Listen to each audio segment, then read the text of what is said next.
คิดจะเติมเกมคิดถึง Nario เกมบริการเติมเกมสะดวกรวดเร็วปลอดภัยได้มากกว่าเติมเองลิงก์อยู่ใน description เลยนะครับตอนนี้ทางร้านมีโปรโมชั่นอยู่นะครับเพียงแค่คุณเติมเพชรแพ็คใดก็ได้กับร้าน Nario ครับ1แพ็คคุณจะได้รับ1สิทธิ์ในการสุ่ม VIP ครับผมโดยที่เราจะทำการสุ่มผู้โชคดีทุกๆสิ้นเดือนครับอย่าลืมมาร่วมสนุกกันนะสวัสดีครับผมแอลจาก Channel Mr. L นะครับสำหรับคลิปในวันนี้ครับมายืนอยู่หน้ากระดานดำขนาดนี้เราคงจะหนีไม่พ้นเรื่องของการคำนวณกันแน่นอนครับโดยที่การทดสอบวันนี้ครับเราจะมาคำนวณเกี่ยวกับเรื่องของ Damage PVP แบบฉบับเต็มกันครับผมโดยที่คนที่แกะคลิปตัวนี้ออกมาได้เนี่ยก็ไม่ใช่ตัวผมเองนะแต่ว่าเป็นผู้เล่นชาวไต้หวันท่านหนึ่งครับคือคุณอีลอส8988ครับผมก็ยกเครดิตให้เขาเต็มๆเลยนะครับสำหรับเพื่อนๆคนไหนนะครับที่สนใจการทดลองของเขานะครับอยากรู้ว่าข้อมูลของเขาได้มายังไงผมจะทำการแปะข้อมูลต้นทางไว้ที่ description ใต้คลิปนี้นะครับเพื่อนๆก็ลองไปดูกันได้นะครับผมทีนี้ครับก่อนที่เราจะไปเข้าเนื้อหากันเนี่ยนะครับผมก็อยากจะให้เพื่อนๆนะครับมีความรู้พื้นฐานสักประมาณ2เรื่องก่อนเนาะไม่งั้นเนี่ยเดี๋ยวมันจะทำความเข้าใจค่อนข้างยากนะครับเพราะว่าการคิด damage PVP ตัวเต็มเนี่ยมันค่อนข้างที่จะเป็นการต่อยอดจากความรู้อะไรหลายๆอย่างนะครับผมอันแรกครับก็จะเป็นส่วนของเรื่องของการคำนวณ damage ใน PVE ครับของเกม ROX ว่า damage มันคำนวณมาได้ยังไงนะครับแล้วก็อันที่2ครับจะเป็นเรื่องของวิธีการทำงานครับว่าพวกค่าตัวคูณใน PVP ทั้งหลายเนี่ยมันทำงานยังไงนะครับโดยที่เรื่องทั้ง2เรื่องที่ผมพูดไปเนี่ยก็มีคลิปใน channel ของผมเรียบร้อย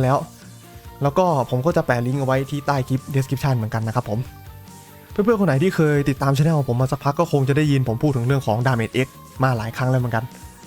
ซึ่งไอ้ Damage X ที่ว่าเนี่ยผมนิยามมันว่ามันเป็น Damage ครับผมที่เป็นดาเมจที่ถูกแปลงมาจากค่า PVE ของเราครับมาอยู่ใน PVP ในลักษณะถูกลดทอนลงมาแต่ไม่รู้ว่ามันมาในรูปแบบไหนจากนั้นเนี่ยเราเอาดาเมจ X ตัวเนี้ยเป็นดาเมจดิบๆก่อนที่จะไปคิดในส่วนของพวกดาเมจ PVP ที่เป็นพวกตัวคูณตัวเลขอะไรทั้งหลายอีกทีหนึ่งเนาะทีนี้ครับคุณเอลอสเนี่ยเขาก็ได้ทำการแกะออกมาว่าดาเมจ X เนี่ยที่มาของมันมาได้ยังไงนะครับโดยสูตรที่ว่าเนี่ยมันมีอยู่2สูตรด้วยกันครับตามที่ผมขึ้นให้เพื่อนๆดูบนจอตอนนี้เลยครับ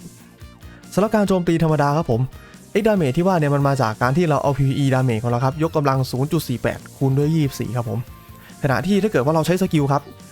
สูตรคำนวณมันจะเปลี่ยนไปละมันจะเป็น PVE damage ครับยกกำลังด้วย 0.6 แล้วคูณด้วย 16 ครับจากนั้นครับเราเอา damage พื้นตรงนี้เนี่ยไปคิดในส่วนของพวกตัวคูณ PVP ต่ออีกต่อหนึ่งโดยที่สูตรที่ผมใช้ในการคิดตัวคูณ PVP ครับจะเป็นสูตรที่ผมแกะออกมาจากคลิปที่แล้วของผมเองครับตามที่ผมขึ้นให้เพื่อนๆดูบนจอนี้เลยสูตรนี้จะเป็นคนละสูตรกันกับที่คุณเอลอสใช้คิดนะครับตรงนี้เนี่ยผมก็แอบเห็นช่องโหว่ในการทดลองเขานิดนึงเพราะว่าตัวละครที่เขาเอามาเป็นเป้าทดลองเนี่ยครับมันไม่มีในส่วนของค่า PVP damage reduction ที่เป็นตัวเลขเขาทำข้อผิดพลาดเหมือนกับที่ผมเคยทำในคลิปก่อนเลยครับเราเองเคยโดนมากับตัวแล้วก็เลยจำได้นะครับว่ามันเกิดอะไรขึ้นพอเห็นภาพปุ๊บก็เลยนึกออกนั่นแหละผมก็จะขออนุญาตใช้สูตรเนี่ยเป็นสูตรหลักในการคำนวณของผมนะครับแต่ทั้งนี้ทั้งนั้นครับผมจะเอาสูตรพวกเนี้ยไปทำเป็นตาราง Excel คำนวณแล้วผมก็จะใส่สูตรคำนวณของทั้งที่เป็นสูตรของแบบเขาเองแล้วก็แบบของผมเองเอาไว้คู่กันเลยนะครับเผื่อเพื่อนๆเนี่ยอาจจะไม่เชื่อผมเชื่อเขามากกว่าอะไรเงี้ยก็แล้วแต่วิจารณญาณของแต่ละคนได้เลยครับผมทีเนี้ยพวกเรารู้สูตรกันมาเรียบร้อยแล้วนะครับเรามาพิสูจน์กันดูดีกว่าครับว่าไอ้สูตรที่ว่าเนี่ยมาเทียบกับในเกมเนี่ยค่ามันจะออกมาตรงกันแค่ไหนก่อนที่เราจะเข้าไปในห้อง PVP กันครับเพื่อทำการทดลองครับวันนี้ครับตัวละครที่นำมาทดลองเนี่ยก็จะเป็นสไนนกของน้องอู๊ดอีกแล้วนะครับขอบคุณน้องอู๊ดมากๆนะครับแล้วก็ตัวไนท์หอกของผมเองครับผมโดยที่เพื่อนๆอาจจะเห็นสไนนกตัวเนี้ยไปอีกหลายคลิปเลยครับเพราะว่าผมมีแผนที่จะทำในส่วนของตาราง Excel ครับเอาไว้คำนวณดาเมจของสไนนกในอนาคตด้วยนะครับถ้าเพื่อนๆคนไหนเล่นสไนนกก็ติดตามไม่ได้เลยครับผมวิธีการทดลองในวันนี้ครับผมจะทำการใส่ชุด PVP ครับรวมทั้งมีประดับ PVP นะครับให้มันผสมกันแล้วก็ทำการโจมตีครับโดยที่คนโจมตีเนี่ยจะเป็นไนท์หอกของผมเองแล้วคนป้องกันเนี่ยจะเป็นสไนเปอร์ของน้องอู๊ดสลับกันกับคลิปเขาก่อนนะครับโดยที่จะมีค่าหลายๆอย่างมากเลยครับที่เราจะต้องทำการจดครับฝั่งโจมตีครับแน่นอนว่าเราจะต้องจดสเตตัสโจมตีหลักของเขาออกมาโดยที่อันแรกเลยครับสำคัญที่สุด PX tag พื้นฐานครับจดอันนี้ออกมานะต่อไปครับก็จะเป็นพวกตัวคูณทั้งหลายครับอย่างเช่นค่าเพนครับผมให้เอาค่าเพนที่ตรงสายของตัวละครตัวนั้นมาครับเอาพื้นบวกกับค่าไฟนอลนะครับในกรณีที่มีเปอร์เซ็นต์ด้วยนะครับซึ่งผมมีทั้ง2อย่างจากนั้นครับบวกดาเมจโบนัสครับทั้งที่เป็นตัวเลขทั้งที่เป็นเปอร์เซ็นต์เลยนะครับตัวเลขตรงนี้เปอร์เซ็นต์ตรงนี้นะครับจดมาให้หมดเลยนะครับแล้วก็จะเป็นส่วนของพวกค่า PVP นะครับซึ่งผมจะมี PVP damage bonus ในส่วนของกายภาพครับทั้งตัวเลขและเปอร์เซ็นต์เนี่ยตัวเลขผมจะมีอยู่ 2,248 ครับแล้วก็เปอร์เซ็นต์ก็ผมอยู่ที่ 26.4% ครับจากนั้นครับก็จะมีในส่วนของ damage ธาตุครับในกรณีที่ถ้าเกิดผมใช้ธาตุไฟขึ้นมาก็ต้องจดธาตุไฟตรงนี้มาด้วยซึ่งวันนี้ผมจะทำการทดลองทั้งการโจมตีที่เป็นแบบไร้ธาตุแล้วก็เป็นแบบธาตุไฟด้วยนะครับดูว่าเครื่องคิดเลขของผมที่ผมทำออกมาเนี่ยมันจะคิดคำนวณได้ตรงแค่ไหนครับ ทีนี้มาดูของฝั่งที่เป็นฝ่ายป้องกันบ้างครับผมก็จะใส่ชุดเป็นเซต PVP เหมือนกันครับผมที่น้องเขาใช้ณปัจจุบันตอนนี้สิ่งที่เราจะต้องจดครับก็คือส่วนของค่าพลังป้องกันพื้นฐานของเขาครับว่าตัวละครที่โจมตีเนี่ยโจมตีเป็นสายไหนถ้าเป็นสายกายภาพผมก็ต้องจดกันกายภาพมาถ้าเกิดเป็นสายเวทก็ต้องจดกันเวทนะครับเอาทั้งค่าพื้นฐานแล้วก็ค่าขั้นสูงด้วยนะครับแต่ผู้เล่นส่วนใหญ่นะครับถ้าเกิดว่าสลับไปใส่ชุดเมอร์ฟี่หมดแล้วไม่ได้ใส่การ์ดอะไรพิเศษเนี่ยมันจะไม่มีค่าป้องกันในส่วนของค่าขั้นสูงที่เป็นแบบ P-Dep Final Dep % อะไรเงี้ยตรงนี้มันจะค่อนข้างน้อยแต่ยังไงก็อย่าลืมตรงนี้นะครับจากนะครับเราก็จะจดในส่วนของ Damage Reduction นะครับแล้วก็ถ้าเกิดว่าใครมี Final Damage Reduction ก็ต้องจดตัวนั้นมาด้วยนะครับแล้วก็จดส่วนของ Damage Reduction ที่เป็นของ PVP ครับที่เป็นของสายกายภาพเนาะผมโจมตีกายภาพนะครับค่าตัวเลข 1,300 ครับค่าเปอร์เซ็นต์อีก 40.9% ครับแล้วก็อันนี้เพื่อนๆหลายๆคนอาจจะสงสัยครับนี่ไฟล์ Damage Reduction ตรงเนี้ยมันคือ Damage การธาตุไฟหรือเปล่าตรงนี้นะครับจะเป็นส่วนของการลดดาเมจที่ได้รับจากมอนสเตอร์ธาตุไฟนะครับซึ่งผู้เล่นไม่ได้มีธาตุเป็นธาตุไฟเนาะตรงนี้ก็ไม่ต้องเอามาคิดนะครับทีนี้หลังจากที่เราได้เลขต่างๆตรงนี้ครบแล้วเนี่ยผมก็จะเอาเลขตัวนี้ไปกรอกในตาราง Excel แล้วก็เดี๋ยวลองทดลองนะครับว่าเราเข้าไปใน PVP นะครับเราจะทำดาเมจได้ตรงกับที่ผมคำนวณหรือเปล่าเนาะตอนนี้ผมเองก็มาอยู่ในห้อง PVP ที่เรียบร้อยแล้วนะครับโดยที่การทดลองแรกของผมครับผมจะเริ่มจากการโจมตีแบบธรรมดาก่อนครับโดยที่ผมจะไม่เคลือบธาตุไฟนะครับผมจะให้ไนท์ฮอคของผมเนี่ยโจมตีสไนเปอร์ตัวน้องของผมนะครับแล้วดูว่าทำดาเมจได้เท่าไหร่นะครับผมอยู่ที่ 4401 นะทีนี้ครับไปเทียบกับตารางคำนวณของผมครับที่ผมได้ทำการเอาค่าที่ผมบอกเพื่อนๆให้เพื่อนๆจดเมื่อสักครู่นี้เนี่ยไปใส่ในตารางคำนวณไว้เรียบร้อยแล้วจะเป็นในส่วนของตารางอันบนตรงนี้นะครับตรงนี้ก็คือสเตตัสของฝั่งโจมตีรวมทั้งค่า PVP สเตตัสของฝั่งป้องกันรวมทั้งค่า PVP เช่นเดียวกันครับดาเมจที่ทำได้ในเกมเมื่อสักครู่นี้คือ 4401 ใช่ไหมครับซึ่งตามการคำนวณครับผมคำนวณให้เพื่อนๆ2สูตรครับสูตรบนคือสูตรของผมเองครับที่ผมทำการเปลี่ยนในส่วนของการคิดค่า PVP Damage Reduction นิดหน่อยสูตรล่างเนี่ยเป็นสูตรต้นทางที่มาจากของคุณเอลอสนะครับอันนี้ก็ขึ้นให้ดูทั้ง2อันเลยนะครับแล้วแต่ว่าใครจะเชื่อผมหรือไม่เชื่อก็ได้นะครับอันนี้แล้วแต่ดุลพินิจของแต่ละคนเลยการทดลองที่1ออกมาเหมือนสูตรผมจะตรงกว่านะครับออกมาตรงมากๆเลยแหละก็ตามที่เพื่อนๆเห็นนี่เลยครับทีนี้ครับผมการทดลองที่2ครับผมจะลองโจมตีให้ติดคลิดูบ้างแต่ว่าพอดีไนท์ของผมเนี่ยครับมันไม่ใช่สายคิคิเลตมันน้อยนะครับแล้วก็ผมจะทำการเคลือบไฟนะครับผมจะต้องใช้สกิลช่วยทีนี้ก็คือผมจะใช้สกิลแพรี่ช่วยครับทำให้ผมโจมตีติดคิ 100% ถ้าเกิดว่าผมทำการบล็อกดาเมจของศัตรูได้แต่ผลพลอยได้ที่จะได้มาด้วยครับก็คือผมจะได้ดาเมจโบนัสมาอีก50หน่วยจากสกิลเพราะฉะนั้นผมเลยต้องบวกในส่วนของตรงเนี้ยเข้ามาในตารางคำนวณด้วยนะครับค่าตัวนี้ก็จะไม่เหมือนกับด้านบนเนาะเดี๋ยวเรามาดูกันเลยครับว่าผลมันจะเป็นยังไงเนาะสำหรับวิธีการทดลองนะครับผมจะให้ตัวไนท์ของผมเปิดแพรี่อย่างที่ผมบอกเมื่อสักครู่ครับเสร็จแล้วเนี่ยให้ตัวของน้องผมครับค่อยๆตีผมมันทีละนิดโดยที่ไม่ให้เลือดผมลดเยอะเดี๋ยวเอฟเฟกต์เซต90มันทำงานขึ้นมาดาเมจมันจะแกว่งนะครับก็ค่อยๆตีมาพอผมบล็อกได้ปุ๊บผมโจมตีติดคิแน่นอนผมจะโจมตีกันมา1ทีแล้วดูว่าดาเมจที่ทำได้มีค่าเท่ากับเท่าไหร่นะครับผม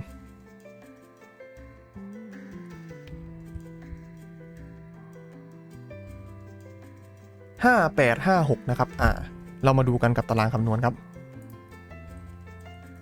สูตรของผมเนี่ยคำนวณออกมาได้อยู่ที่5843นะเกือบ5844นะครับแล้วก็สูตรที่เป็นก่อนแก้ไขนะครับได้เป็น5655ครับผมต่อไปครับก็จะเป็นส่วนของสกิลบ้างครับซึ่งผมก็ทำการจดค่าต่างๆออกมาแล้วครับสกิลที่ผมใช้โจมตีครับอันนี้เขียนผิดเป็นสไปรัลเลเวล7นะครับผมซึ่งผมก็ทำการจดตัวคูณสกิลผมลงมาครับเบสดาเมจโบนัสออกมาครับแล้วก็สกิลโจมตีโดนกี่ฮิตลงมาด้วยครับตรงนี้ครับเพื่อที่จะใช้ช่วยในการคำนวณนะครับแล้วก็จากนั้นครับคนป้องกันเป็นคนเดิมคนโจมตีก็เป็นคนเดิมครับแต่ผมจะแก้ในส่วนของดาเมจตรงเนี้ยให้เป็นดาเมจสกิลแทนนะครับผมซึ่งถ้าเกิดเพื่อนๆจะเอาตารางคำนวณตัวนี้ไปใช้เนี่ยก็ให้ใส่ค่าตรงนี้เลยครับเดี๋ยวตรงไหนที่มันไม่ควรจะใส่ค่าหรือว่าไม่ให้ไปยุ่งกับมันผมจะใส่เป็นสีเทาไว้ตอนนี้ก็อยู่ระหว่างการจะทำอยู่นะครับเดี๋ยวทำเรียบร้อยเมื่อไหร่น่าจะเสร็จพร้อมๆกับตอนที่ผมตัดคลิปเสร็จพอดีผมก็จะเอาตารางอันนี้นะครับแปะเอาไว้ให้กันนะโอเคครับทีนี้เรามาทดลองกันเลยดีกว่าครับว่าผมทำดาเมจได้เท่าไหร่ครับมาดูในเกมกันคราวนี้เป็นสไปรัลเพียสธาตุไฟนะครับจิ้มไป1ที4133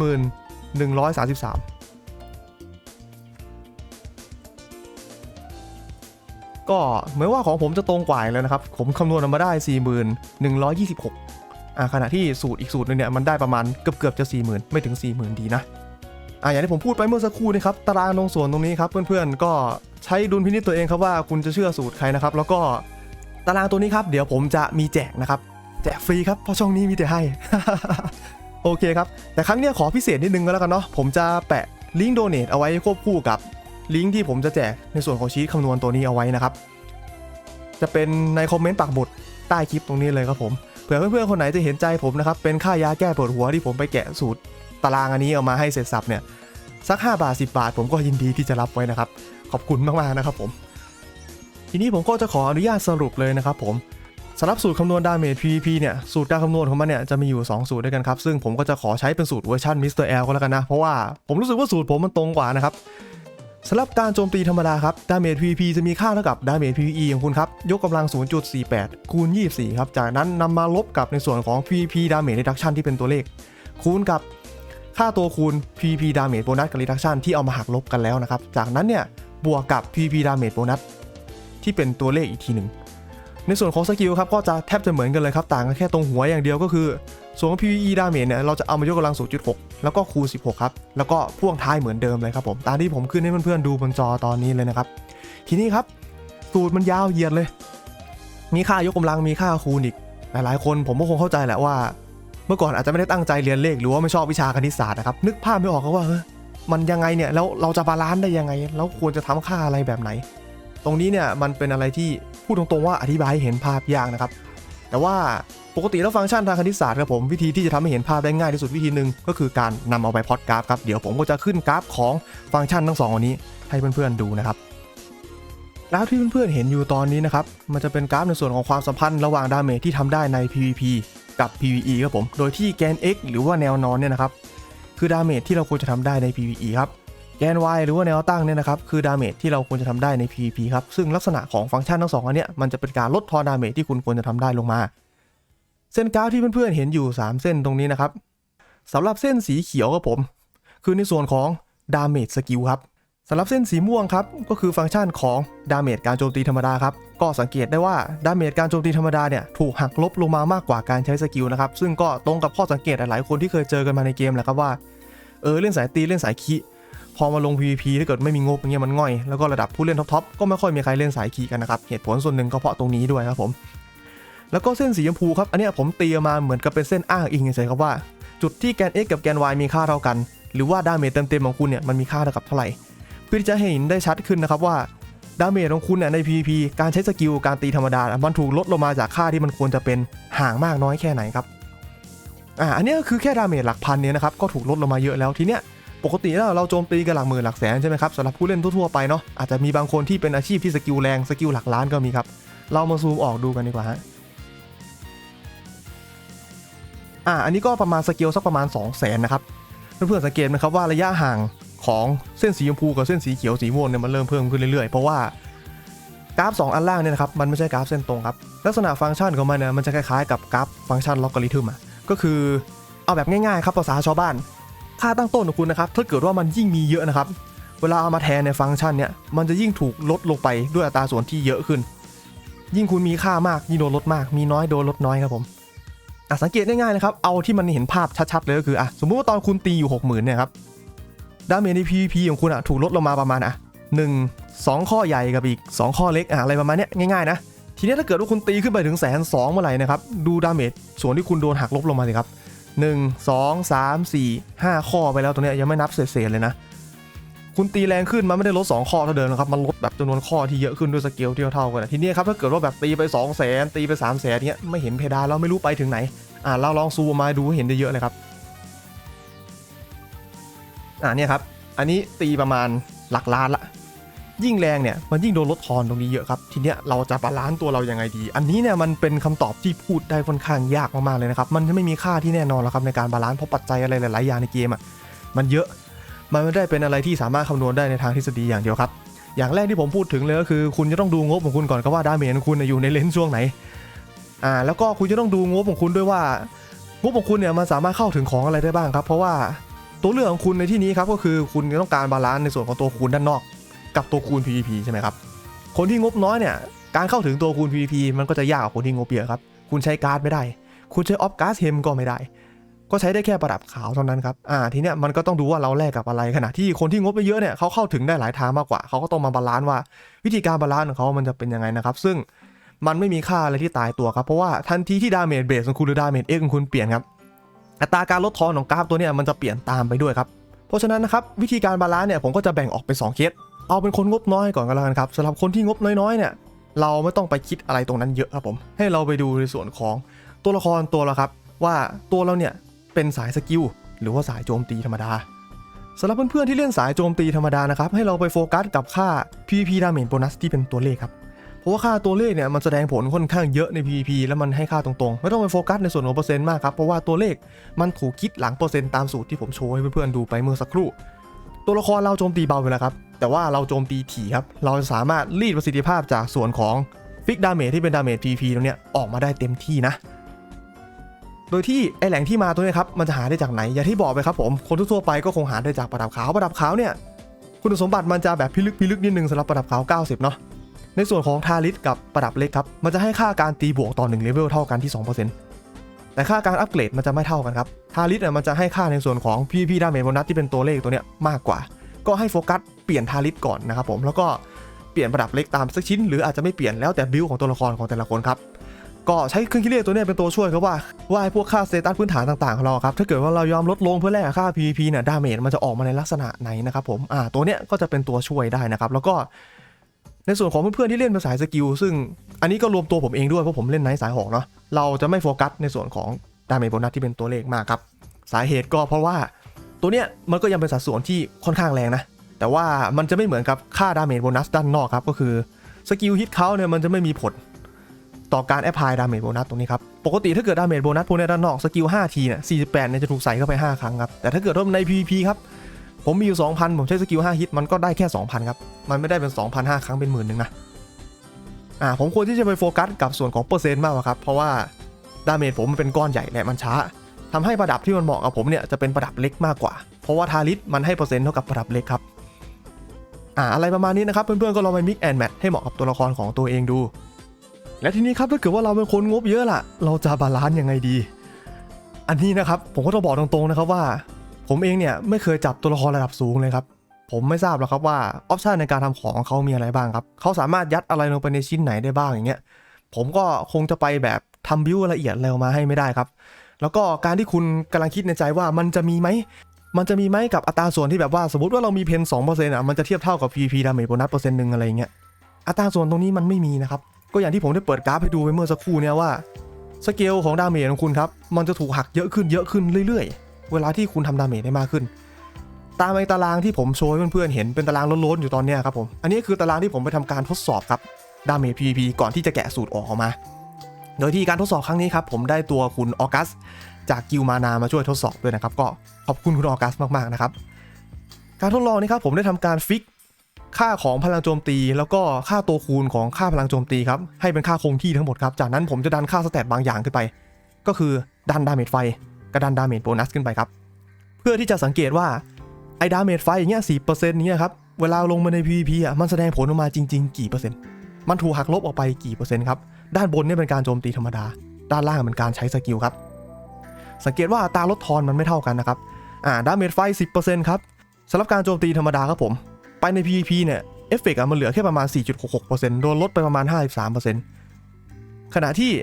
ใช้สกิลครับผมเอฟเฟกต์ 10% ครับเหลือประมาณ 5.89 ประมาณ 5.9% ครับโดนลบไป 41% โดนลบน้อยกว่านะครับตรงนี้ก็สัมพันธ์กับสูตร PVP ที่ได้แสดงให้เพื่อนๆดูไปแล้วในวันนี้นะครับผมและทีเนี้ยประเด็นสำคัญมันไม่ใช่แค่นั้นครับเวลาคุณเพิ่มดาเมจพวกนี้ขึ้นไปครับค่าการหักลบตัวนี้มันจะเพิ่มขึ้นเรื่อยๆเป็น 20% ลบไป 42% แล้วเป็น 30% ลบไป 43% แล้วครับถ้าเกิดว่าดันไปอย่างเงี้ยไปประมาณ 70% ลบไป 46% แล้วครับยิ่งคุณมีเยอะเท่าไหร่มันยิ่งโดนลบเยอะเท่านั้นเลยทำให้มันบาลานซ์ค่อนข้างยากเพราะว่าตรงนี้ครับไอ้ค่าตั้งต้นก่อนที่จะไปคิดเป็นแปลงเป็นดาเมจ X เนี่ยมันวิ่งได้ตลอดครับแต่ค่าตัวคูณ PVP ที่มันอยู่ข้างหลังสมการฟังก์ชันตัวดาเมจ X เนี่ยมันเป็นค่านิ่งครับเพราะฉะนั้นเนี่ยมันเอามาเทียบกันตรงๆไม่ได้ครับเพราะฉะนั้นเนี่ยการที่คุณจะบาลานซ์อะไรสักอย่างนะครับผมแนะนำว่าให้ทำแบบนี้ดีกว่าอันแรกเลยครับผมหาคำตอบให้กับตัวเองให้ได้กันครับว่าเราครับจะบิวตัวเราให้เป็นสายตีธรรมดาหรือเป็นสายสกิลครับหลังจากเลือกได้แล้วนะครับว่าคุณจะเล่นเป็นตัวประมาณสายไหนเนี่ยให้คุณไปนึกถึงโจทย์ของคุณครับคือหลายๆครั้งช่วงหลังๆเนี่ยแอบมีสุลต่านตัวท็อปหลายคนเลยนะครับที่ลังไมค์มาหาผมจะให้ผมแบบรีบาลานซ์ตัวละครหรือว่าอะไรแบบนี้ครับคือโอ้โหผมบอกตรงๆนะครับว่าผมไม่กล้ารับงานอะไรแบบนี้นะครับคือผมเองไม่มีประสบการณ์ในการเล่นครับแล้วคติประจำใจของผมอย่างหนึ่งเลยก็คืออะไรที่ผมไม่เห็นกับตาผมจะไม่เชื่อครับอะไรที่ผมไม่เคยจับกับมือผมจะบอกว่าผมไม่รู้ครับ แค่ตัวละครเป็นคนละสายกับผมเนี่ยแล้วของมันระดับแบบคนละคลาสกับผมไปแล้วผมคงให้คำปรึกษาอะไรไม่ได้หรอกครับนอกจากไปทำวิธีคำนวณอะไรสักอย่างออกมาแล้วก็บอกทุกคนเหมือนกันอย่างเป็นกลางครับผมทีนี้ครับสุลต่านระดับนั้นนะครับผมคุณมีโจทย์ของคุณอยู่แล้วครับผมมั่นใจในเซิร์ฟเวอร์ของคุณมันมีตี้อยู่แค่ไม่กี่ตี้หรอกครับที่สามารถงัดเอาคุณได้แล้วคุณก็รู้ตัวแล้วก็ว่าของเขาประมาณไหนตัวแบกตี้เขาคือใครครับในการบาลานซ์ของคุณครับผมแนะนำว่าให้ใช้แนวคิดแบบนี้จะดีกว่าครับผมคือแบ่งออกเป็น2 ส่วนแล้วมองที่โจทย์ของคุณครับสมมติว่าโจทย์ของคุณตีตรงข้ามเนี่ยตัวแบกคือวิสัชคุณก็ไปสืบมาครับว่าตอนนี้ของเขาบวกเท่าไหร่ครับเพราะชุดเมอร์ฟี่แต่ละอาชีพเนี่ยมันให้เปอร์เซ็นต์รีดักชันตรงนี้ไม่เท่ากันของเขาบวก10หรือบวก12หรือบวก11อะไรเอาเวกรีไฟขั้นเท่าไหร่ไปคำนวณออกมาครับเอารีดักชันตัวนี้มาใส่เสร็จแล้วก็ไปดูว่าสแตทเขาอัพประมาณไหนครับอาจจะเทียบกับวิสัชในตีเราเองหรือวิสัชตัวท็อปที่เรารู้จักจากนั้นก็ไปหาครับว่าดีเฟนส์เขาประมาณไหนรีดักชันเขาประมาณไหนเวลาเขาเปิดสัตว์เลี้ยงเนี่ยค่าป้องกันอะไรต่างๆของเขามันมีสักแค่ไหนเอาค่าป้องกันของเขาตรงนี้ครับมาวางเป็นพื้นครับจากนั้นเนี่ยคุณก็เอาชุด PVP ชุดเก่งคุณนั่นแหละครับที่คุณใช้อยู่ตอนเนี้ยจดสเตตัสออกมาเลยครับผมว่าคุณมีอะไรเท่าไหร่บ้างครับจากนั้นครับคุณยึดค่าเพนเป็นค่าพื้นฐานครับเทียบกับดีเฟนส์ของฝั่งตรงข้ามอันนี้คืออย่างแรกที่เราจะดูกันจากนั้นครับเราบาลานซ์ค่าอื่นที่เรามีครับตามค่าเพนเราขึ้นมาครับโดยที่ทีเนี้ยเราก็ค่อยๆไปดูออปชันในตัวเราแล้วครับว่าเราสามารถสลับการ์ดตรงไหนได้สลับออฟแมวตรงไหนได้สลับอุปกรณ์ชิ้นไหนได้เพื่อที่จะให้ค่าตรงเนี้ยมันวิ่งขึ้นวิ่งลงได้นะครับจากนั้นเนี่ยสิ่งที่2ที่เราจะต้องดูก็คือส่วนของดาเมจโบนัสครับดาเมจโบนัสควรจะมีน้อยๆนะครับเท่ากันหรือมากกว่าดาเมจรีดักชันเขาครับเอาตัวเนี้ยเป็นค่าพื้นฐานในการบาลานซ์ตัวละครของคุณครับแล้วก็เอาเครื่องคิดเลขตัวเนี้ยเป็นตัวช่วยคิดน่าจะช่วยคุณประหยัดเงินได้หลายหลักเลยทีเดียวแหละแล้วก็มีอีกอย่างนึงนะครับผมที่อันเนี้ยผมแอบติดใจนิดนึงนะแล้วก็เห็นหลายๆคนเริ่มทุ่มมาแล้วด้วยนะครับเรื่องของออฟกาสเฮมครับอันนี้ฝากไปถึงสุลต่านทั้งหลายนะครับออฟกาสเฮมเนี่ยมันทำได้ถึงเลเวล10หมายความว่าอเวกของคุณเนี่ยมันได้แค่อเวก5ครับตอนนี้ออฟมันทำได้ถึงเลเวล15การที่คุณใช้ออฟกาสเฮมในตัวคุณเนี่ยมันเหมือนกับเป็นการตัดโอกาสทำอเวกออฟแมวของคุณเลยนะหายไป 50% เลยนะครับถ้าความแตกต่างตรงนี้เนี่ยมันคุ้มพอไหมครับคุ้มพอไหมที่จะให้คุณไปทำออฟกาสเฮมแล้วแลกกับส่วนของ PVP โบนัสแทนที่คุณจะไปดันค่าเปอร์เซ็นต์อย่างอื่นอย่างเช่นในอาวุธอย่างเงี้ยคุณเอาค่าเพนได้เอาค่าบูได้แล้วดันได้ถึงเวล15แต่ถ้าเกิดว่าวันหนึ่งออฟเวล15มันเข้ามาจริงๆสำหรับกาสเฮมถึงตอนนั้นค่อยย้ายออฟไปจะดีกว่าไหมครับอันนี้ก็ฝากไว้คิดนิดนึงนะว่ามันจะเป็นยังไงเพราะตัวผมเองก็ต้องบอกตรงๆว่าผมยังไม่ได้ไปคำนวณมาก่อนนะครับว่าทำแบบไหนมันคุ้มไม่คุ้มนะครับแต่การทำออฟ PVP แน่นอนแหละครับตอนเนี้ยมันมีข้อดีอย่างหนึ่งคือในส่วนของค่าการดูดเลือดครับคุณจะดูดเลือดแรงมากแล้วก็ทำให้ตัวคุณเนี่ยมันล้มยากนะครับผมโอเคครับสำหรับข้อมูลในวันนี้ก็จะประมาณนี้นะครับย้ำอีกครั้งนะครับผมชีตอันนี้นะครับชีตตารางคำนวณอันเนี้ยผมแจกฟรีนะครับเดี๋ยวผมจะแปะลิงก์ของมันเอาไว้เนี่ยเป็นคอมเมนต์ปักหมุดอยู่ที่ใต้คลิปครับถ้าเกิดว่าตอนที่ผมปล่อยคลิปอันนี้ออกไปแล้วเนี่ยผมทำตารางนี้เสร็จทันผมก็จะแปะเอาไว้เลยถ้าเกิดว่าผมยังทำไม่ทันนะครับก็รอสักนิดนึงครับเดี๋ยวผมจะเอามาแปะไว้ให้ครับโดยที่ครั้งนี้ก็พิเศษนิดนึงนะครับผมขออนุญาตแปะลิงก์โดเนทเอาไว้ด้วยเผื่อเพื่อนๆคนไหนเห็นว่าตารางนี้มีประโยชน์นะครับจะบริจาคเงินให้ผมสัก5 บาท10 บาทเป็นค่าขวัญกำลังใจผมก็ยินดีครับผมก็หวังว่าข้อมูลที่ผมนำมาเสนอกับเพื่อนๆในวันนี้นะครับจะเป็นประโยชน์ในการวางแผนทำของในอนาคตของเพื่อนๆไม่มากก็น้อยเนาะน่าจะช่วยให้ประหยัดตังค์ไปได้มากโขเลยแหละครับถ้าเกิดเพื่อนๆติดตรงไหนสงสัยอะไรนะครับเนื่องจากว่าการคำนวณคลิปเนี่ยมันค่อนข้างเยอะก็สามารถคอมเมนต์ใต้คลิปมาคุยกันหรือว่าจะอินบ็อกซ์มาคุยกันในเพจก็ได้นะครับผมยินดีรับฟังทุกความเห็นเสมอครับไว้เราเจอกันใหม่คลิปหน้านะครับสำหรับวันนี้สวัสดีครับ